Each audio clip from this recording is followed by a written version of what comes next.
How the coronavirus spreads in a restaurant. Most people with COVID-19 have no idea when or where they caught the disease. However, one recent study traced how one person with COVID-19, before developing symptoms, spread the virus to as many as 9 other people eating in the same restaurant. Not only did that person spread it to their dining companions, but they also spread it to a few people sitting at nearby tables. Based on this research, scientists concluded that the virus was probably carried to other diners' faces and food by respiratory droplets from the infected person's mouth. Although the sick person wasn't coughing, talking can release as much bodily fluid into the air as coughing every few seconds. If you need to see it to believe it, a different group of researchers, using lasers, shot a great video that captures the shower of droplets emitted while speaking, and how it can mostly be contained by a mask. But people can't wear masks while they eat. Which means that mealtime conversation comes with a heaping side of spittle. While that might be enough to keep some of us from ever eating out, or talking, again, the flip side of the restaurant study was that 81 other people were in the same restaurant as the infected person and stayed healthy. And for those of us trying to stay safe while eating out, we can learn from those people. Choosing a safe distance. Deciding how far to sit from other customers should be based on a calculation, not a general guideline. The current recommendation for social distancing is 6 feet from your face to their face, but a few people at the restaurant who got sick were seated more than 6 feet away. Interestingly, what connected them to the infected person was an air conditioner, which blew air between tables as they sat for almost an hour. People seated further away and out of the air conditioner's path did not get sick. And waiters who served the infected person for short periods of time did not get sick either. These people probably did not catch COVID-19 because they did not hit the minimal infective dose. The infective dose is the number of coronavirus particles required to get the average person sick, and scientists estimate that it is in the hundreds or thousands. Although the waiters and healthy diners were potentially exposed to the virus, they were not exposed to enough of the virus for a long enough time to get sick. In order to keep your exposure low, the proper, safe distance might end up being more than 6 feet. Depending on the situation, it might not even be in the same building.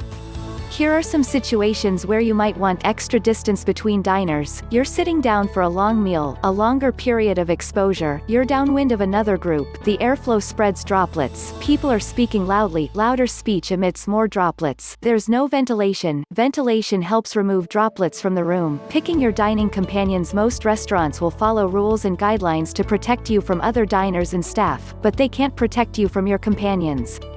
This means that your highest exposure risk will probably come from the people you plan to eat with. It might become easier to choose your dining companions if you see mealtime conversation like a microbiologist, as an intimate exchange of bodily fluids. When Corona is in town, you might only want to dine with people you trust. And if your dinner date takes more risks than you're comfortable with, catching up over a meal might not be the best plan. You could suggest plenty of other activities where you can keep a safe distance while wearing protection. Remember, some of us take safety a lot more seriously because of our age, health, or vulnerable family members. Just because you share interests and values with someone doesn't mean you also share safety precautions. When in doubt, just ask. Ordering the safest dishes. Because the coronavirus is not alive, it cannot grow in food, unlike Salmonella and E. coli. But that said, it also doesn't just puff out of existence when it lands on top of food. You could be exposed to the virus if an infected person prepares, coughs, or talks over your food. Luckily, research shows that this virus is quickly destroyed at high temperatures. It becomes completely inactivated, yes, that's technically the correct word, within a few minutes at 160 degrees Fahrenheit, whereas it remains infectious for weeks at refrigerator temperature. So, if you're worried about sick staff in the kitchen, hotter food will help decrease this risk. If you feel like being extravagant, one of those dishes they light on fire would be pretty safe. A hot, bubbling soup that needs to cool for a few minutes would also be ideal. Likewise, hot tea might be the safest option for a drink.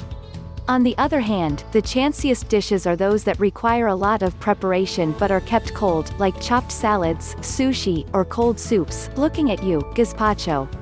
Protecting yourself from infected staff. Most restaurants will probably require staff to wear gloves and masks while handling your food.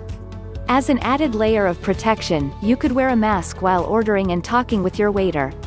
If you're looking for an extra safety measure, you can also bring alcohol wipes to disinfect your utensils and dishes right before mealtime. Just ignore the weird looks. Using the restroom. Everyone should clean their hands before eating, even when a pandemic isn't raging. Doors, chairs, menus, and tables could all carry lingering germs. And who knows what you were up to beforehand.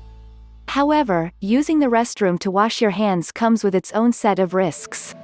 Restrooms are small enclosed spaces that, unless properly ventilated, could contain a gross mixture of respiratory droplets and fecal aerosols, floating in the air.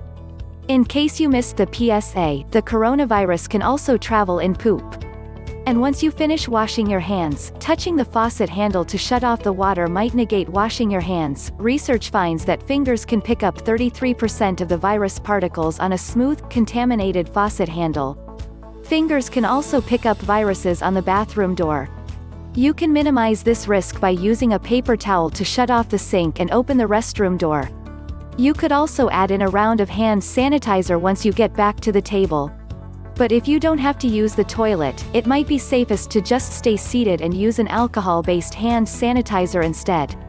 Other ways to minimize risk while eating out. If you have the flexibility, there are even more steps you could take to decrease the risk of eating out. Here are some options. Eat early and beat the crowd. Opt for patio seating. The fresh air helps dilute away respiratory droplets. Choose a quiet cafe where people are reading instead of chatting. Order takeout and have a picnic instead. No matter how many precautions you take, eating out will come with risks. And once your local government lifts the lockdown, it will be up to you to decide what level of risk you're comfortable taking. Restaurants are a fantastic place to connect and celebrate with loved ones. But don't force yourself to go if the idea is stressing you out. There's no harm in waiting until you can relax and enjoy yourself.